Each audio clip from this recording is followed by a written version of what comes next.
أعوذ بالله من الشيطان الرجيم. بسم الله الرحمن الرحيم. والأرض وضعها للأنام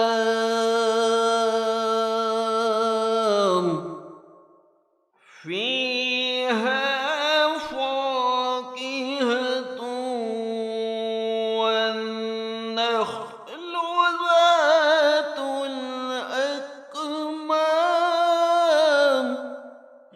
والحب ذو العصف والريحان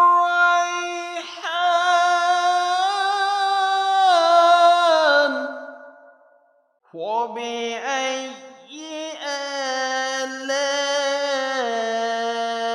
آلاء ربكما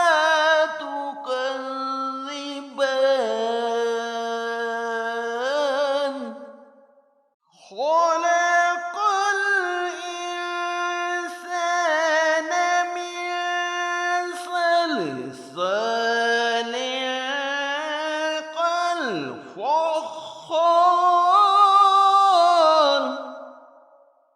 وخلق الجان من مارج من نار فبأي